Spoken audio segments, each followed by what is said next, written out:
Are you scared of the dark? The dark is just an absence of light. Nothing to be afraid of. It's what might be in the dark you should fear. You ever turn out the light in a room and run out trying to outrun whatever it is that might be chasing you? I'm 51 and I still do that. Old habits. You might be safe in the dark if they can't see you. That's a big if. This is The Descent.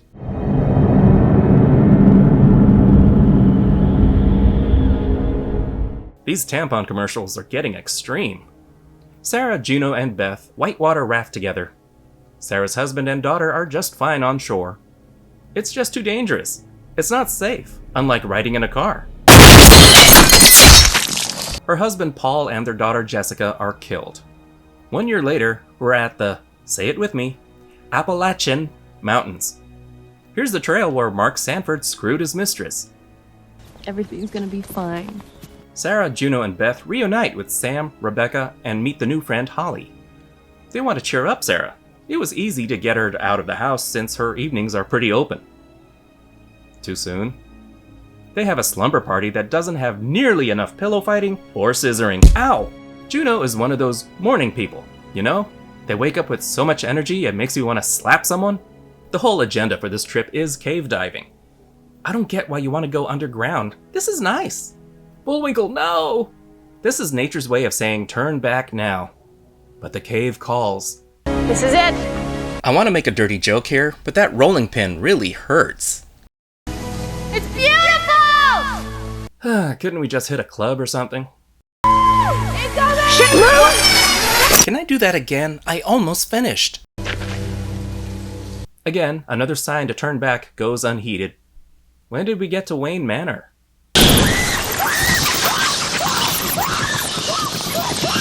Oh, you smell like guano.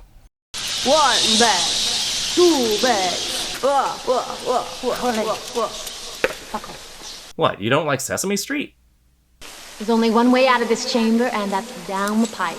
That line didn't work in college, and it's not working now. So they go into a cave within a cave.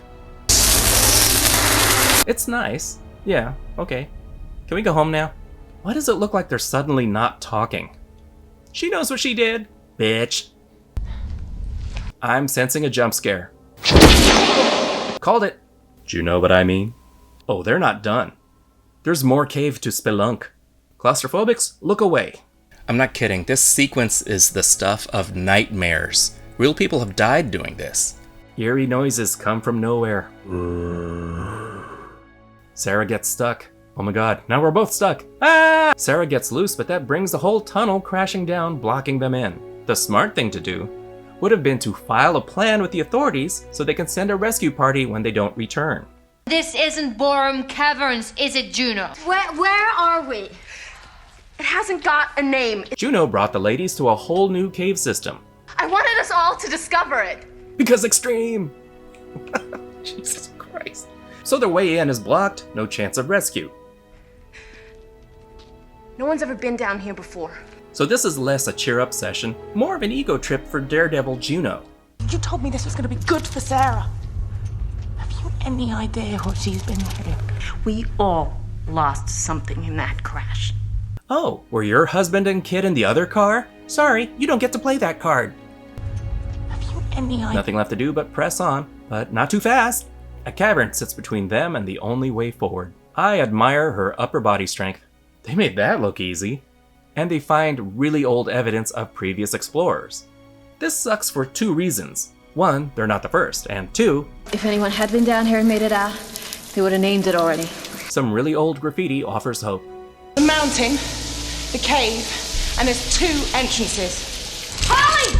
Slow down! And Holly is starting to panic. When she sees light, she goes for it and... You know, it's actually healthy to let your bones breathe once in a while. No woman left behind. That's why I love Nestle Crunch. Meanwhile, Sarah hears something weird. She follows the noise to a pale humanoid creature. Of course, nobody believes her. Hey girls, haven't seen this many bones since spring break. Oh wait. Hello! Sarah's not the one to say I told you so. Told Okay, maybe a little, but she's entitled.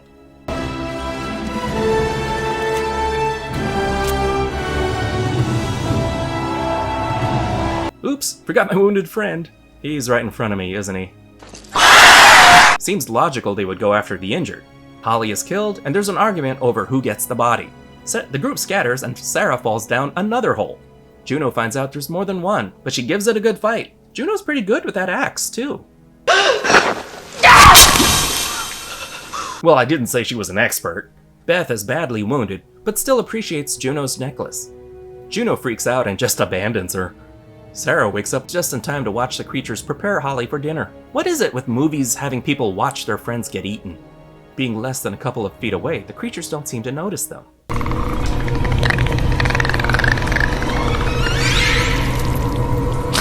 Take her, not me! Juno to the rescue. Try not to kill any humans this time, okay?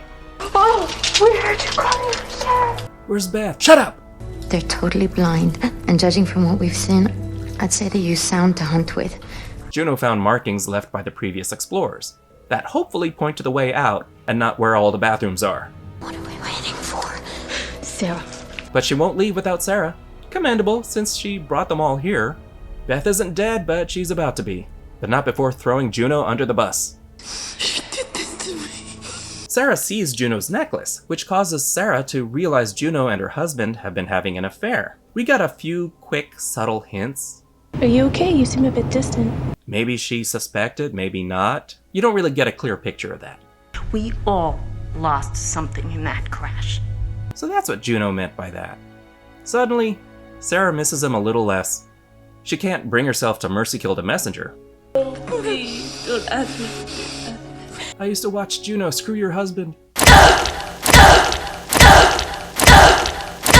Easy, critters. Sarah's got a lot of rage going on. She falls into a pond of pure liquid hepatitis. Something about being covered in blood suddenly makes you a badass.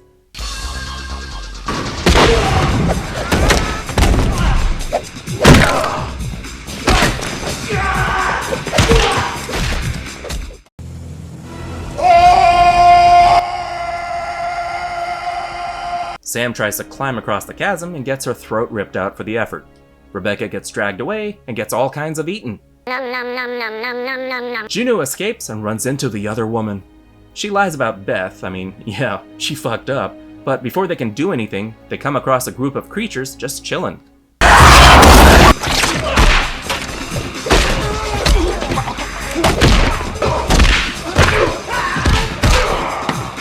Okay, now where were we?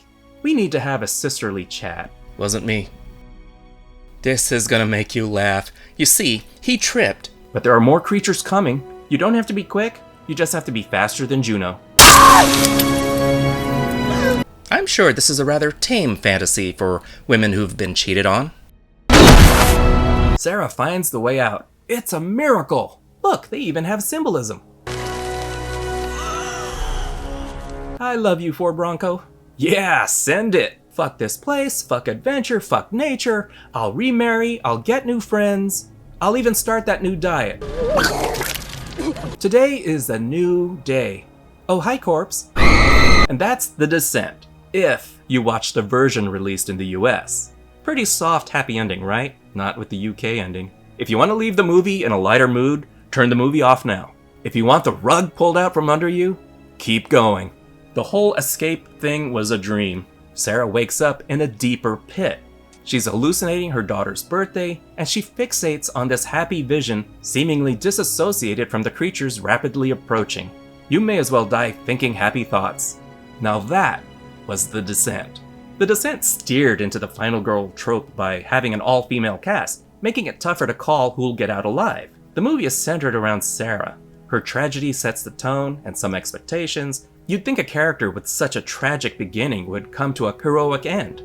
The ending was such a sucker gut punch. It was great. Juno instigates the entire situation out of ego, guilt, and a number of other reasons. She's painted slightly villainous, kind of a bitch, and let's not forget morning person. And that's before the affair was revealed. Of course, she's not a bad person, and flawed characters are always welcome. Sarah and Juno are the most dominant personalities, which leaves the others somewhat in the dark. The camaraderie is natural and genuine, which is a pity when they get split up. You kind of want to see these women work together and get out of this. At least, through the movie, they weren't reduced to screaming victims. The soundtrack is very tense. It reminds me of John Carpenter's Thing. John Carpenter's The Thing. Not John Carpenter's Thing, though I imagine probably sounds the same way. Boom, boom. Boom, boom. The creature effects and design is logical, based on cave-dwelling animals that evolved without any sunlight. Seeing mostly glimpses of them makes them more effective and scary, and the various light sources and visual methods give some color and variety to what would be a drab, boring cave. That said, it's a dark, dimly lit movie, of course, and there were times I struggled to tell what was going on and who was on screen. It's your typical woman versus nature type story. It's a journey into Sarah's heart of darkness. She's confronting her suspicions in Juno, how their affair caused Paul to be distracted. If Juno destroyed her world, now she has proof. Again, we're confronted with a monster that hunts by sound, and when you're in a cave deep underground, it's kind of hard to keep quiet. We spend the early part of the movie establishing the characters as we venture deep underground. This lets the tension and claustrophobia just pile up. When they're not crawling through narrow passageways, they're dangling off cliffs or climbing sheer walls. You don't usually get a sense that caves are so dangerous in movies. They thought they were just gonna have a nice little vacation, a little spelunking vacation. The Descent is 4 Bs. Tense atmosphere and setting, it really gets under your skin, but you're only given 2 out of 6 characters to really care about. Most of the others are here to die grisly deaths, and that they do. Thank you so much for watching. Like, subscribe, comment the bell, the usual YouTube stuff. This is the Newbie, and I'll see you later, kids. Toodles!